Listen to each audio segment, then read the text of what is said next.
കരനെൽകൃഷിയിൽ മികച്ച മാതൃക തീർത്ത് പിലിക്കോട് വയൽ ജനശ്രീ യൂണിറ്റുകൾ.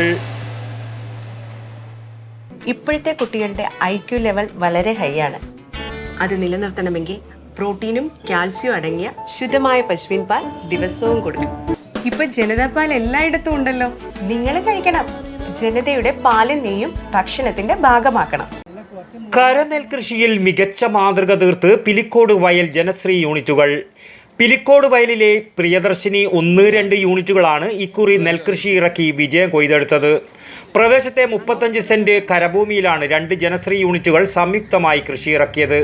പിലിക്കോട് പ്രാദേശിക കാർഷിക ഗവേഷണ കേന്ദ്രത്തിൽ നിന്നും എത്തിച്ച അത്യുൽപാദന ശേഷിയുള്ള മനുരത്ന നെല്ലിനമാണ് കൃഷിക്ക് ഉപയോഗിച്ചത്. തരിശുഭൂമിയെ സമൃദ്ധമാക്കി 3 മാസം കൊണ്ട് മികച്ച വിളവാണ് കൃഷിയിടത്തിൽ നിന്നും ലഭിച്ചത്. തൃക്കരിപ്പൂർ നിയോജക മണ്ഡലം UDF കൺവീനർ P. കുഞ്ഞിക്കണ്ണൻ വിളവെടുപ്പ് ഉദ്ഘാടനം ചെയ്തു. 15-ാം വാർഡ് മെമ്പർ ബജിത്ത് മുഖ്യപ്രഭാഷണം നടത്തി. ഞങ്ങൾ ഈ കരനെൽ കൃഷിയുമായിട്ട് മുന്നോട്ട് പോകും. കാരണം പുതിയ തലമുറക്ക് നെൽകൃഷിയോ നെല്ലോ പച്ചക്കറിയോ ഒന്നും തന്നെ അതിനെക്കുറിച്ച് പരിചിതമല്ല.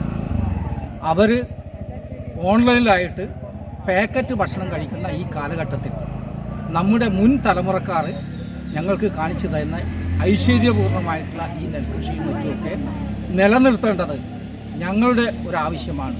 വരും തലമുറ ഇതൊരു മാതൃകയാക്കിയെങ്കിൽ ഏറ്റവും നല്ലത്, ഞങ്ങൾക്കത് സുഖമായിരിക്കും എന്നുള്ളൊരു കാഴ്ചപ്പാട് കൂടിയാണ് ഞങ്ങൾ ഈ സംരംഭവുമായിട്ട് മുന്നോട്ട് പോയത്. തൃക്കരിപ്പൂർ ഗ്രാമപഞ്ചായത്ത് മെമ്പർ രജീഷ് ബാബു, പിലിക്കോട് 16-ാം ward member Sulochana, Sunitha, KV Damodaran, AV Kunhikrishnan, Kulangara Raghavan, T. Rajan, AV Babu എന്നിവർ സംസാരിച്ചു. AV ചന്ദ്രൻ യോഗത്തിൽ അധ്യക്ഷത വഹിച്ചു. പ്രീതി K. സ്വാഗതവും P. ഗീത നന്ദിയും പറഞ്ഞു. News bureau, Pilicode. ശ്വാസം വലിച്ചോട്ടെ. എത്ര വയസ്സ് വരെ പാൽ കൊടുത്തു? 1 വയസ്സ് വരെ.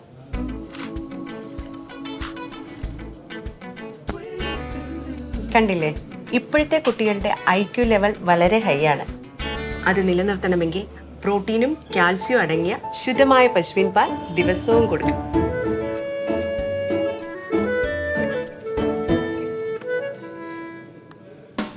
ഇപ്പൊ ജനതാ പാൽ എല്ലായിടത്തും ഉണ്ടല്ലോ.